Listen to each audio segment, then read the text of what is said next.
Privilégio estar com vocês esta manhã.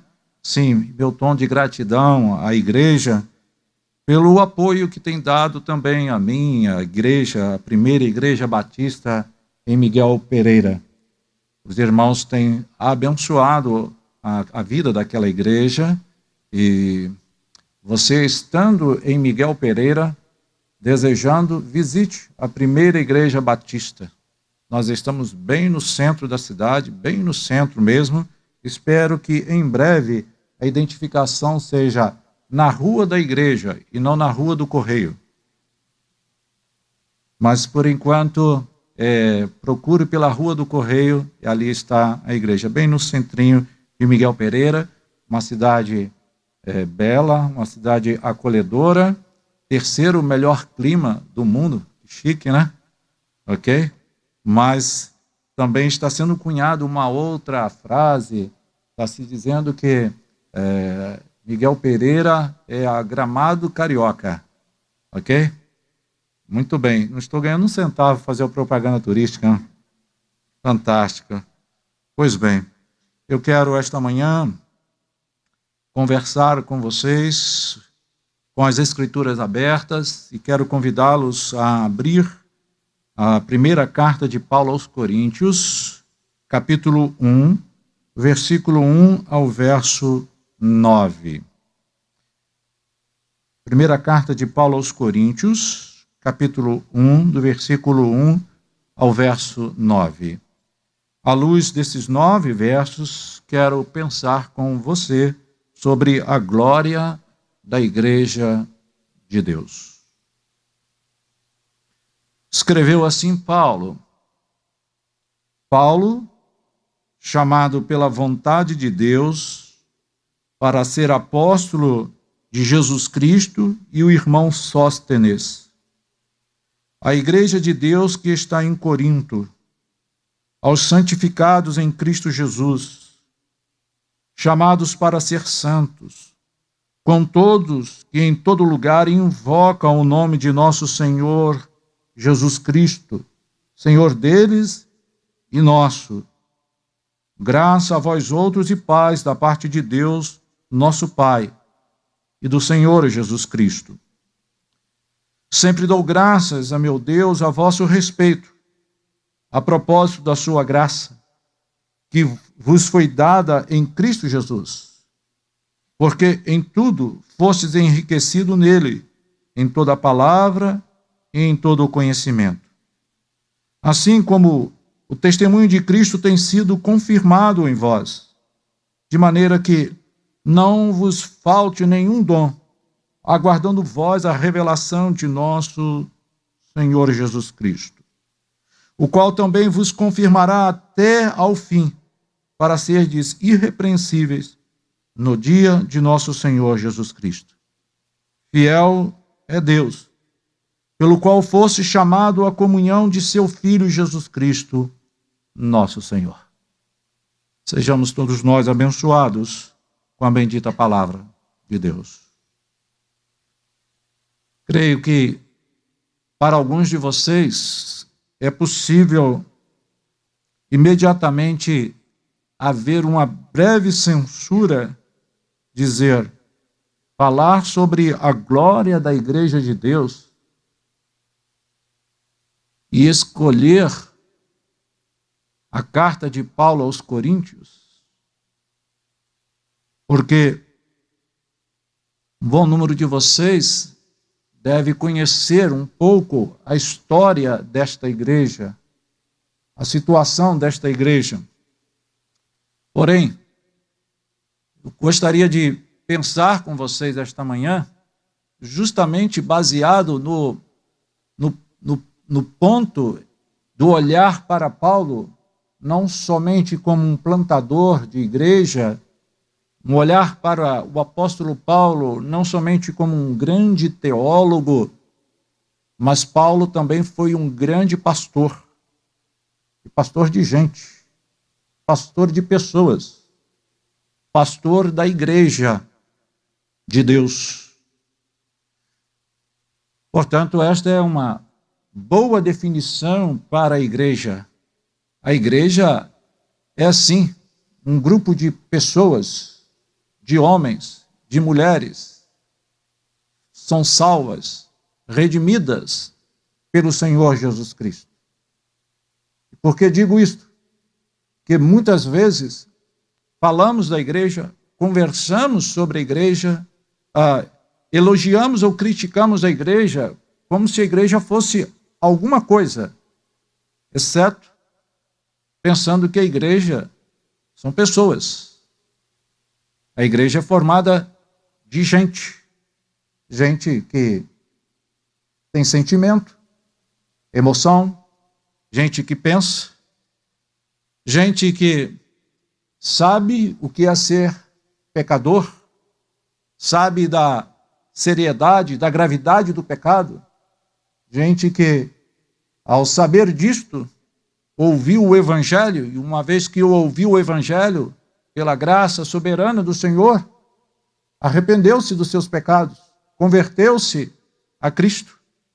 Mas a igreja, nós não podemos pensar a igreja como algo fictício, imaginário. A igreja é formada de pessoas. Paulo, ele é um apóstolo, é um plantador de igreja, mas ele conhece pessoas, ele sabe lidar com pessoas, ele ama pessoas, ele sabe instruir pessoas. O contexto de Corinto, uma cidade da Grécia antiga, uma cidade marcada, sim, pela sua desenvoltura econômica para aquela época, uma cidade de um ambiente internacional, por ser uma cidade portuária, então o comércio do mundo de então cruzava a cidade de Corinto, mas uma cidade também conhecida pela a depravação geral, a ponto de Corinto receber uma definição, ser conhecido como viver uma vida desregrada. É em Corinto que havia o templo de Afrodite, a deusa da sensualidade. Era prestado culto a esta deusa por mulheres. Corinto, certa ocasião, foi descrita como o paraíso do marinheiro, o céu do bêbado e o inferno para uma mulher decente. Imagine uma igreja num contexto como este, ou imagine Paulo plantando, iniciando um trabalho no contexto como este. Esta cidade de Corinto era uma cidade que tinha uma população misturada de romanos, até mesmo porque era o império de então, romanos, gregos e pessoas vindas do Oriente. Uma cidade, portanto, que os moradores de Corinto foram extremamente influenciados pela competitividade greco-romana. Aí as Olimpíadas valorizavam em demasia o status e a glória. Eu digo isto de forma inicial para nós entendermos estes 9 versos e termos lições preciosas para nós, 21 séculos depois. Porque esta carta foi escrita no primeiro século, aproximadamente até o ano 57, depois de Cristo. Então, Corinto tem este perfil. Paulo sabia deste perfil. Paulo conhecia as pessoas. Paulo sabia desta competitividade que existia ali. Então, os vencedores, eles eram honrados. Havia também muitos bons oradores, berço da filosofia, muito bons oradores em Corinto, havia homens eloquentes e eles eram honrados. Havia homens que eram ricos, proprietários de escravos, e também eram homens estimados, eram homens honrados. Então, é possível que tais comportamento cultural tenha sim influenciado a igreja. E essa é a percepção que Paulo tem. E este é o conhecimento até mesmo que Paulo recebe a respeito da igreja de Corinto. Dentro da igreja havia, então, uma certa competitividade. Talvez quem teria o melhor dom, quem tinha a melhor capacidade da retórica, da fala, quem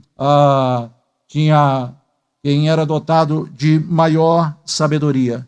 Esse é o contexto, a situação, e também um momento em que o apóstolo Paulo escreve esta primeira carta aos Coríntios. Há um escritor que escreveu sobre a igreja, fazendo uma ligação da situação da igreja em Corinto com o status da igreja atual. Disse assim: hoje em dia, a glória da igreja leva um véu grosso. Não é um exagero afirmar que, em geral, se apresenta a imagem de uma igreja em decadência muito avançada e de uma extrema debilidade. Pois bem, é com este olhar que o apóstolo Paulo, na sua introdução, focaliza, e eu passo então desfrutar de um pouco mais de sua atenção, é que o apóstolo Paulo então focaliza não naquilo que os coríntios tinham realizado por Deus. Isto é extremamente relevante para esta nossa meditação. Paulo, na introdução de sua carta, ele não focaliza naquilo que os coríntios tinham realizado por Deus, mas naquilo que Deus havia realizado por eles. Se eles estavam, então, tendo alguma dificuldade com dons, com relacionamento, com a comunhão, por serem, talvez, se considerarem autossuficiente, autorrealizado, Paulo, na sua introdução, e volto a dizer, como um grande pastor, aqui não há estupidez de Paulo, aqui não há sarcasmo de Paulo, aqui há um coração de um pastor que entende e sabe que, apesar deste contexto, desta situação, ali está o que ele chama a igreja de Deus.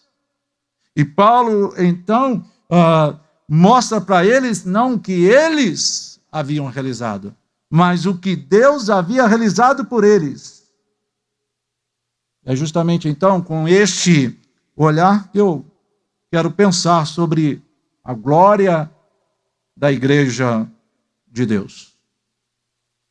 Há alguns escritores que dizem que o capítulo 1 desta carta de 1 Coríntios, ele pode ser visto da seguinte maneira: do versículo 1 ao versículo 9 é a descrição da igreja como Deus vê a igreja. E do versículo 10 até o verso 31 é a descrição da igreja como os homens veem a igreja. E neste olhar, então, de como Deus vê a igreja, e falando sobre a glória da igreja de Deus, eu quero, então, fazer a primeira afirmação das três que desejo falar com vocês esta manhã. E a primeira é: a glória da igreja é devido a quem ela pertence. E é isso que Paulo estabelece no versículo 2. Você pode olhar. Paulo diz: a igreja de Deus que está em Corinto. ele não menciona nenhum grupo, não menciona nenhum líder, não menciona qualquer facção, mas ele trata aquela igreja como um todo. É a igreja de Deus. E ela pertence a Deus. Se você perguntar na introdução do texto, mas Paulo não sabia as dificuldades daquela igreja, sabia da dificuldade da igreja, e sabia, Paulo era conhecedor da cultura de que onde aquela igreja brotou e a cultura que estava em torno daquela igreja. Mas quando ele fala da glória da igreja, ele tem consciência e ele faz com que os seus leitores compreendam isso também, que a igreja pertence a Deus. Você percebe que, com isto, Paulo já elimina aquilo que nós continuamente falamos. A minha igreja está bem, a minha igreja está mal, a minha igreja é poderosa, a minha igreja. Paulo, para este momento, extremamente aplicável para nós, ele apresenta a quem a igreja pertence. Quem é realmente o Senhor da igreja. Ele, então, mostra, e isto é um auxílio para nós, que ele repudia logo de início uma das tendências dos coríntios, ter um conceito elevado demais de si mesmo. Ter um conceito elevado demais de si mesmo. Eu recorro a alguns escritores para nos auxiliar, que nos diz assim, comentando esta designação que Paulo deu para a igreja, quando ele diz a igreja de Deus. Diz assim, um escritor, talvez pareça algo extraordinário que Paulo dê aqui o nome igreja de Deus a essa confraria de pessoas, entre as quais tantos erros prevaleciam, no meio de tanta vileza. Porém, que espécie de imagem de uma igreja é melhor apresentável? Lembremos que Deus dissera a Paulo, e eu quero também lembrar a cada um de vocês que me ouvem nesta manhã. Deus disse a Paulo, quando ele estava plantando o trabalho na cidade de Corinto, Deus disse a Paulo, não temas, eu tenho muitas pessoas nesta cidade. Atos capítulo 18, verso 9 ao versículo 10. Paulo, por assim dizer, estava desistindo do trabalho ali em Corinto. E quando ele começa a apresentar os seus argumentos para ir embora daquela cidade, ou desta cidade de Corinto, é Deus quem vai até Paulo e diz, olha, não temas, siga, permaneça. E Deus disse a ele, e eu diria assim, como uma promessa a ele, eu tenho muitas pessoas nesta cidade. Agora, quando Paulo, então, escreve para esses irmãos, ele está mais do que seguro que esses irmãos pertencem a Deus. E daí, ele dispensar esta designação, a igreja de Deus. E dentro desta primeira afirmação, eu gostaria então de fazer algumas subdivisões e dizer aos irmãos que a igreja pertence a um Deus que tem livre vontade. Você pode olhar para o texto, quando Paulo inicia o versículo 1, ele diz assim, Paulo, chamado pela vontade de quem? Pela vontade de Deus. Este Deus, o qual a igreja pertence, é um Deus que tem a sua vontade perfeitamente livre. E Paulo mostra isto tanto pelo o seu chamado para o apostolado, quanto o chamado dos crentes para pertencer ao povo de Deus. A maneira livre como Deus age. Por isso, eu quero também dizê-los, a igreja pertence a um Deus que tem livre vontade. O chamado para a salvação é de graça. O chamado para o ofício de apóstolo é igualmente de graça, como Cristo nos ensinou. Palavra do Senhor Jesus Cristo. João capítulo 15, o verso 16. Não fosse vós que me escolheste a mim, pelo contrário, eu vos escolhi o quê? Eu vos escolhi a vós. A igreja, ela pertence a um Deus, e este Deus que tem a livre vontade. Uma segunda coisa, dentro deste primeiro ponto que estamos observando, a igreja pertence a um Deus que é nosso Pai. Olhe o versículo 3. Paulo diz assim: graça a vós outros e paz da parte de Deus, nosso Pai. Este é um título riquíssimo que o nosso Deus tem. O próprio Senhor Jesus Cristo, nós somos e fomos ensinados pelo Senhor Jesus Cristo a nos dirigir a Deus como nosso Pai. Ele nos ensinou a orar dizendo, Pai, o quê? Pai nosso. Paulo, quando então escreve isto, está também lembrando esta igreja o cuidado paterno que eles sofrem, o zelo paterno. E também mostrando como esses irmãos podem manter e devem manter a sua fé neste relacionamento com Deus, o qual ela pertence, que é Pai. E daí nós temos uma das grandes figuras da igreja, que é a figura da família. A igreja é a família de Deus. E talvez seja por isso que Paulo, quando inicia a sua carta, ele fala, Paulo, chamado pela vontade de Deus para ser apóstolo de Jesus Cristo, e o irmão Sóstenes, mostrando para a igreja que Sóstenes fazia parte da família. E por que destaco isto? Paulo falou no versículo 3 que Deus, o nosso Pai, porque só na carta, nesta primeira carta aos Coríntios, por 39 vezes, Paulo usa o termo irmãos.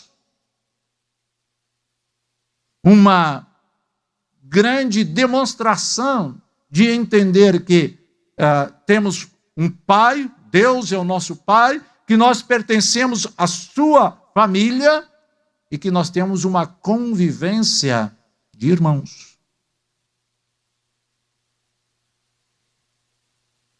Recorrendo a um outro livro do apóstolo Paulo, em Romanos capítulo 8, versículo 15, Paulo nos diz assim, porque não recebeste o espírito de escravidão para viverdes outra vez atemorizados, mas recebeste o espírito de adoção, baseado no qual clamamos, Abba, Pai. Então, Paulo, quando diz a igreja de Deus, ela diz, olha, esta igreja pertence a um Deus que é nosso Pai. Mas seguindo, dentro deste primeiro ponto, a terceira e última coisa deste primeiro ponto que quero afirmar para os irmãos, também aplicar aos nossos corações, é que a igreja, ela pertence a um Deus fiel. Versículo 9, Paulo está fechando esta gratidão dele pela igreja, e ele diz, fiel é Deus pelo qual foste chamado à comunhão de seu Filho Jesus Cristo, nosso Senhor. A igreja pertence a um Deus fiel. E a igreja de Corinto conhecia isto, e este termo, esta sentença que Paulo usa para falar que Deus é fiel, é extremamente conhecida do Antigo Testamento. Na verdade, é o fundamento do povo de Deus, é a fidelidade de Deus, é a imutabilidade de Deus. Deus é plenamente confiável. Por isso, eu recorro a um comentarista que escreveu assim sobre esta sentença: esta é uma exclamação gloriosa. Paulo junta a realidade da fidelidade divina com o chamado dos crentes. Com ele, como ele pode ter certeza de que eles, e logo eles, serão achados inculpáveis naquele dia. Como ele pode ter a certeza? Porque Deus é fiel.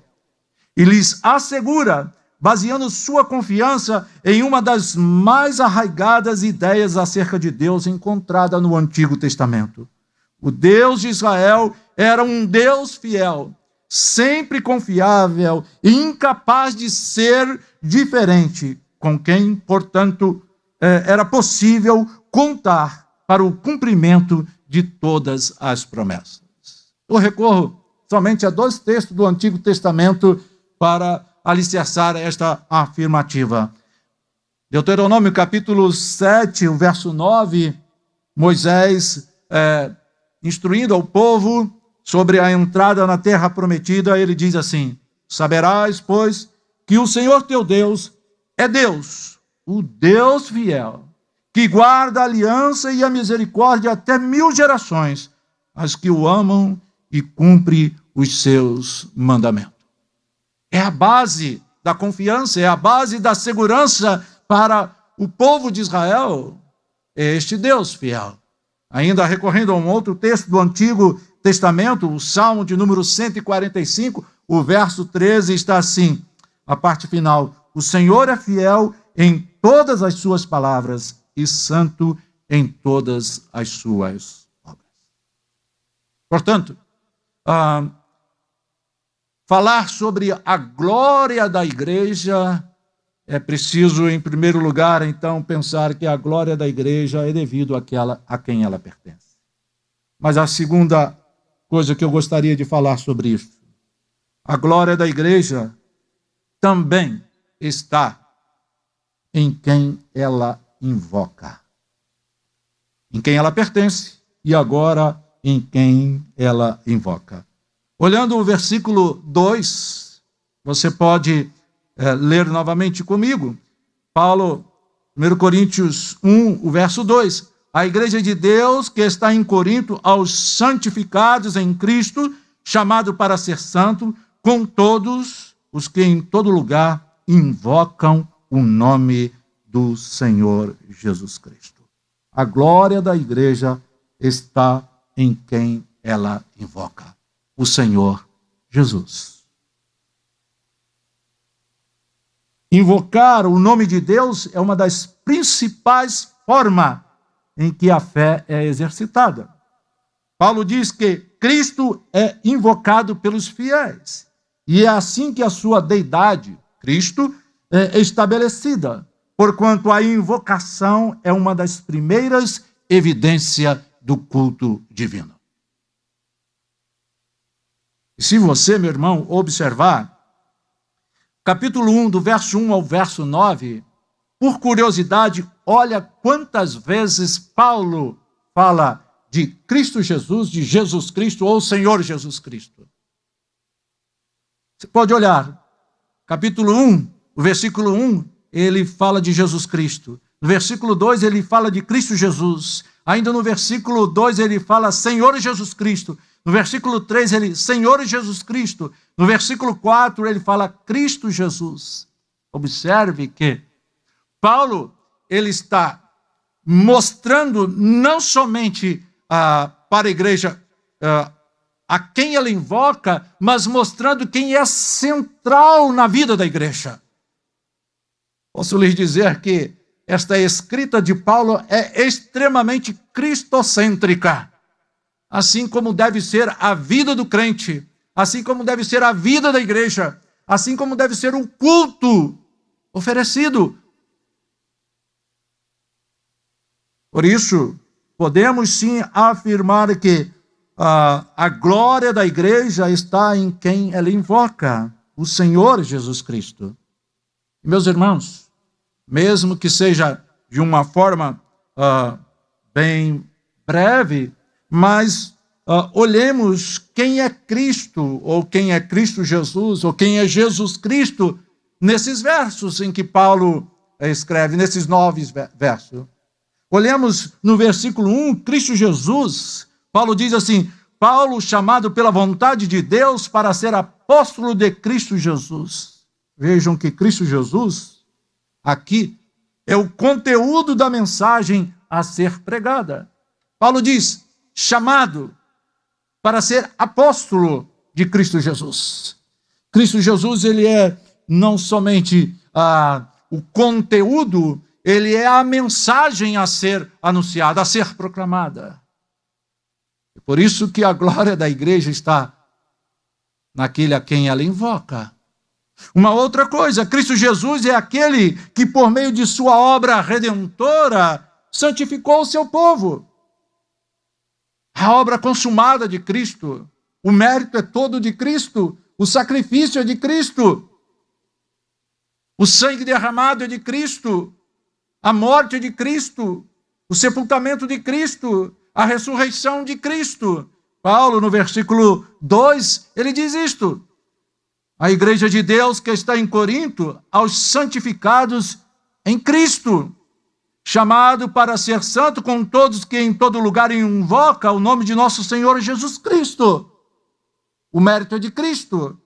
Cristo é aquele que, por meio de sua obra redentora, santificou o seu povo. Mas Cristo também é o veículo da graça que chega a nós. É por meio dele, é através dele. E Paulo mostra isso aos Coríntios.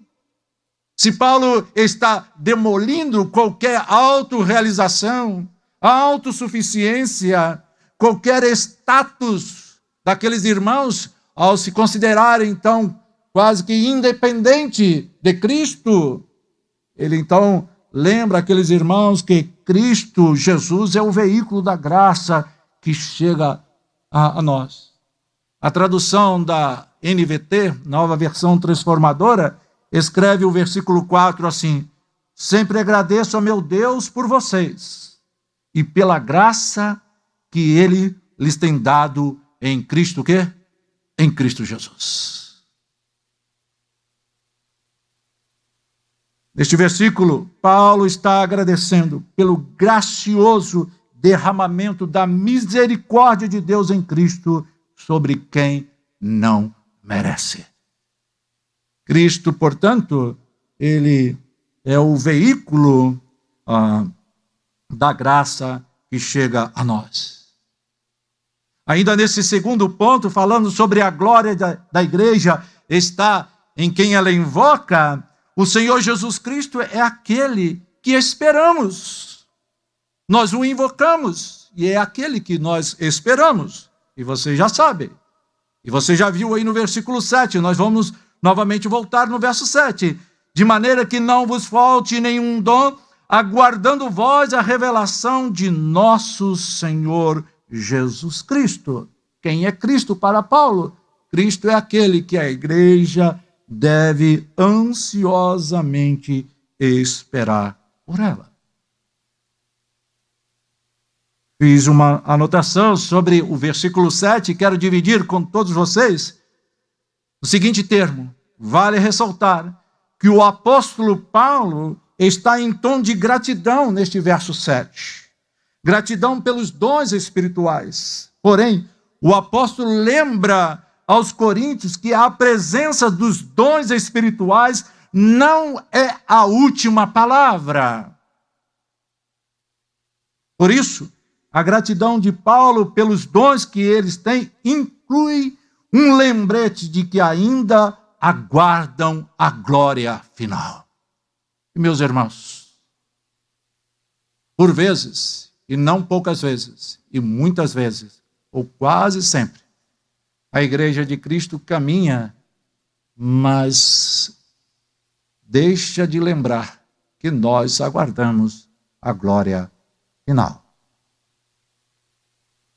que nós esperamos a Cristo. E quando fiz esta anotação, lembrei-me de um hino do cantor cristão, e eu tenho certeza que só eu conheço este hino e não vou cantar. O hino de número 107 do cantor cristão, talvez só a irmã Dília conhece e eu, mas eu vou falar. O título deste hino é Esperando. E diz assim: bem ansiosos aguardamos tua vinda, ó bom Jesus, quando em majestade e glória tu voltares lá dos céus. Removida, então veremos toda dor, toda aflição. Exultando, aplaudiremos tua glorificação. Olhe como os nossos irmãos no passado esperavam a volta de Cristo. Ansiavam a volta de Cristo. A segunda estrofe deste hino diz assim: bem ansiosos aguardamos tua vinda, ó bom Jesus, pois assim como subiste, voltarás dos altos céus. E nós, tuas testemunhas, com prazer e exultação, exultando, aplaudiremos tua glorificação. A terceira e última estrofe deste hino diz: bem ansiosos aguardamos tua vinda, ó bom Jesus. Com os nossos bem-amados gozaremos tua luz. Quando tu, Jesus, voltares, desfarás toda a opressão. Exultando, aplaudiremos tua glorificação. Ó, meus irmãos, por vezes nós baixamos nossas cabeças, miramos somente neste mundo, miramos somente no aqui e agora. Paulo, quando fala sobre a glória da igreja e mostra que a glória da igreja está em quem ela invoca, ele lembra que Jesus Cristo nós devemos aguardar ansiosamente, docemente a sua volta. Terceira e última coisa que quero dividir com vocês: a glória da igreja está nas bênçãos que ela recebe. Versículo 5. Paulo diz assim, 1 Coríntios, capítulo 1, verso 5. Porque em tudo fostes enriquecido nele, em toda a palavra e em todo conhecimento. Só um parênteses. Paulo não está dizendo: vocês ganharam um terreno, vocês ganharam um prédio, vocês ganharam um quarteirão inteiro. Mas Paulo está dizendo que a glória da igreja está nas bênçãos que ela recebe. Deus sabe o que a sua igreja precisa.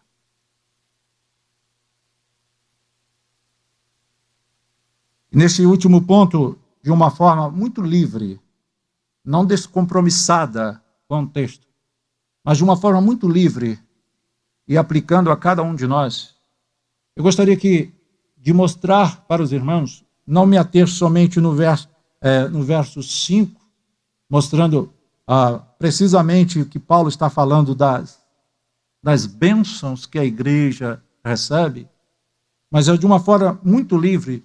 Eu gostaria que você olhasse comigo o que estou chamando a glória da igreja está nas bênçãos que ela recebe.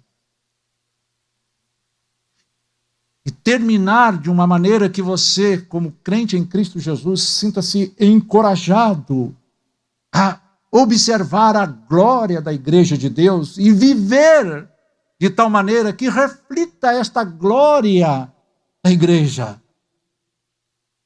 Porque observem como Paulo, e nós podemos extrair, e por isso eu estou preparando vocês para dizer assim, de uma forma muito livre, mas também honesta com o que está aqui no texto. Vejam as bênçãos que podemos extrair desses 9 versos. Observe que, versículo 2, nós podemos dizer que temos a bênção da santificação. Não é algo nosso, inerente, que parte de nós. A bênção da santificação. Ainda no verso 2, podemos dizer que temos a bênção do chamado. Por que eu, Senhor? Mas o Senhor nos chamou. Assim como Ele chamou Paulo para ser apóstolo, Ele nos chamou por a sua graça infinita para fazermos parte do seu povo. E isto é bênção. Ainda no verso 2, vejam a bênção de sermos povo de Deus. A bênção de invocar o nome de Jesus. No verso 3 e verso 4, vejam o que chamam a bênção da graça. Aquilo que nós conhecemos como favor imerecido, a bênção da graça. Ainda no versículo 3, a bênção da paz, e aqui vale ressaltar, a palavra paz aqui tem um sentido de integridade interna, de relacionamento certo com Deus. Paulo está dizendo, o salvo, a igreja de Deus, aqueles que pertencem a Deus, têm essas bênçãos. A bênção da graça, a bênção da paz, aquela integridade interna, aquilo que em outro lugar Paulo vai dizer que excede o nosso entendimento. No versículo 5, podemos dizer, temos a bênção de ser enriquecido em tudo, tudo que é necessário para a igreja, tudo que é necessário para o povo de Deus, tudo que é necessário para que Deus seja honrado pelo seu povo, Ele, Deus, nos concede, dá à sua igreja. A bênção de ser enriquecido em tudo, a bênção da capacidade de expressão, este está no versículo 5, quando Paulo diz, foste enriquecido nele em toda a palavra, capacidade de expressão. Isto é bênção da parte de Deus, para a igreja, para o seu povo. E deixa eu lhes dizer, meus irmãos, se você quiser olhar um pouco mais a carta de Paulo aos Coríntios, você vai perceber que Paulo sempre dirige-se à igreja, e o conceito de igreja é sempre o povo reunido. A igreja reunida. Nós podemos dizer, sim, que cada um de nós é o templo do Espírito Santo. Mas você pode ler Paulo escrevendo que o conceito do templo do Espírito Santo é o conceito da igreja reunida. E por isso, então, podemos dizer que Paulo, versículo 5, fala da bênção, da capacidade de expressão, da bênção do entendimento.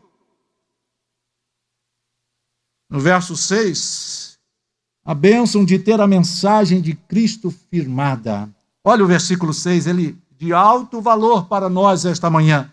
Paulo diz assim como o testemunho de Cristo tem sido confirmado em vós.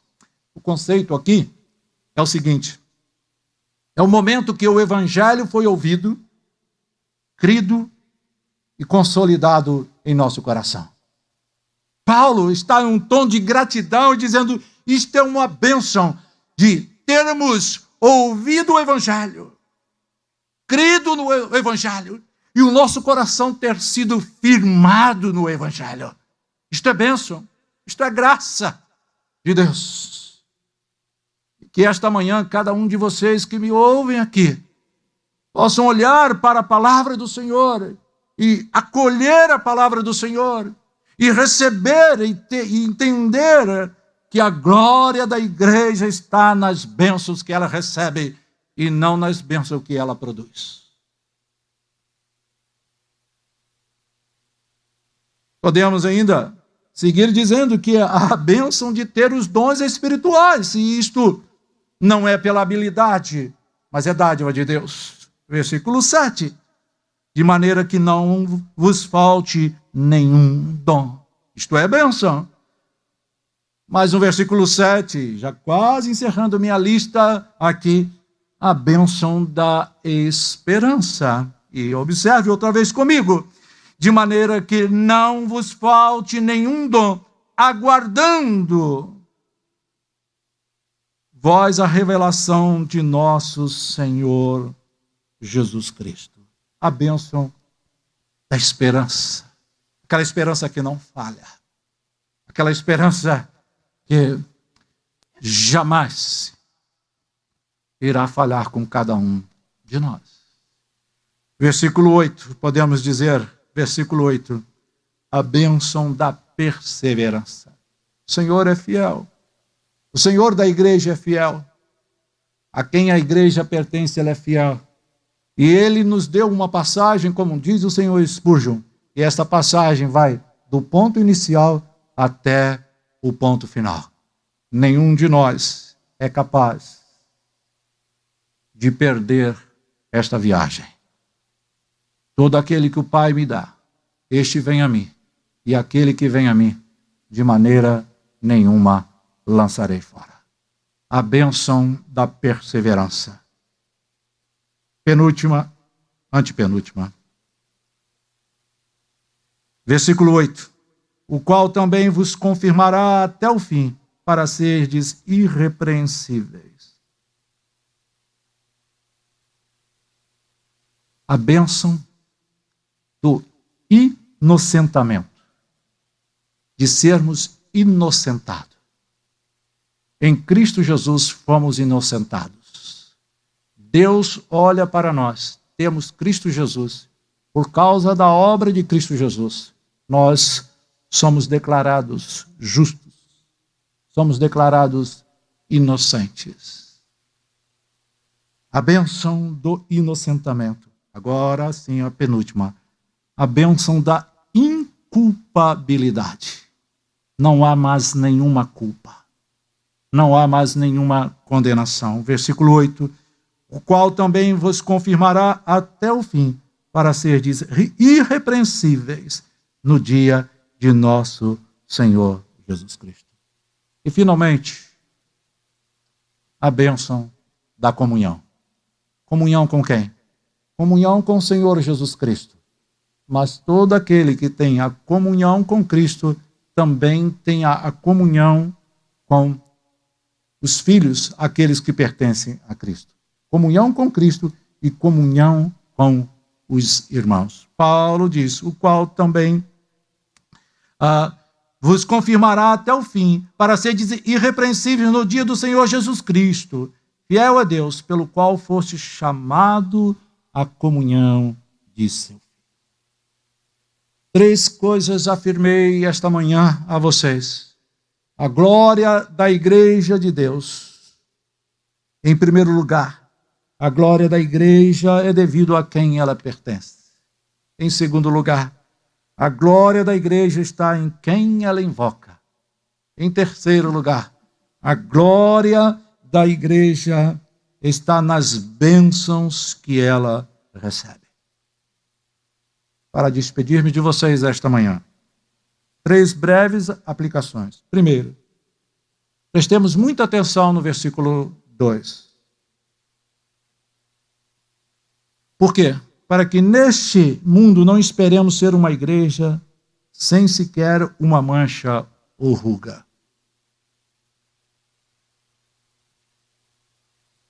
E nem precipitadamente negar este título a alguma assembleia onde nem tudo satisfaça os nossos padrões.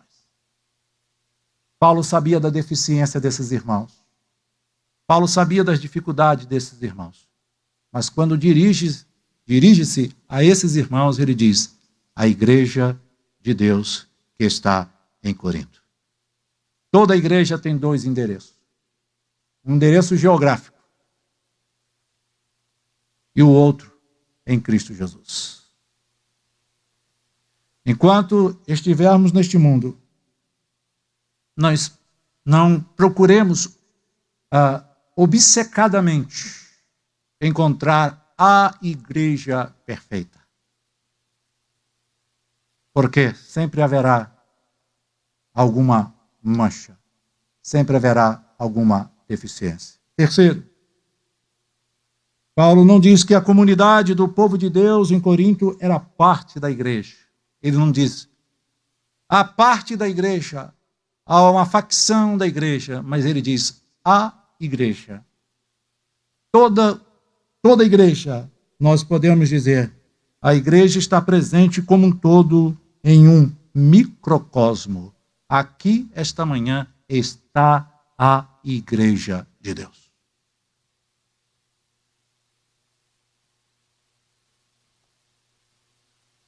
Terceira e última aplicação, como um lembrete a todos nós. Paulo vê a igreja de Corinto como estando em Cristo. E talvez seja uma das coisas que nós, pastores, líderes e liderados, mais esquecemos. Há de ser de grande relevância para a Igreja Batista Jardim Botânico olhar sempre para os versos 4 a 9 e perceber como Paulo mostra e como Paulo é grato ao Senhor por aqueles irmãos, porque ele sabe que aqueles irmãos estão em Cristo Jesus. Precisamos ter uma visão daquilo que Deus já operou por meio de Cristo Jesus. Deus nos abençoe. Deus abençoe a Igreja Batista do Jardim Botânico. Neste tempo onde precisamos urgentíssimo, resgatar o conceito de igreja, a visão da igreja. Esta igreja, se não estou enganado, agora em dezembro, trabalha este tema. A igreja é o quê? A igreja é essencial. Não trate a igreja como um acessório. A igreja é essencial. A glória da igreja está em quem ela pertence, em quem ela invoca e as bênçãos que ela recebe. Deus os abençoe. Tudo que tens feito, por tudo que vais fazer, por tuas promessas e tudo que és, eu quero te agradecer com todo o meu ser. Te agradeço, meu Senhor. Te agradeço, meu Senhor. Te agradeço por me libertar e salvar, por ter morrido em meu lugar. Te agradeço, Jesus, te agradeço. Eu te agradeço, te agradeço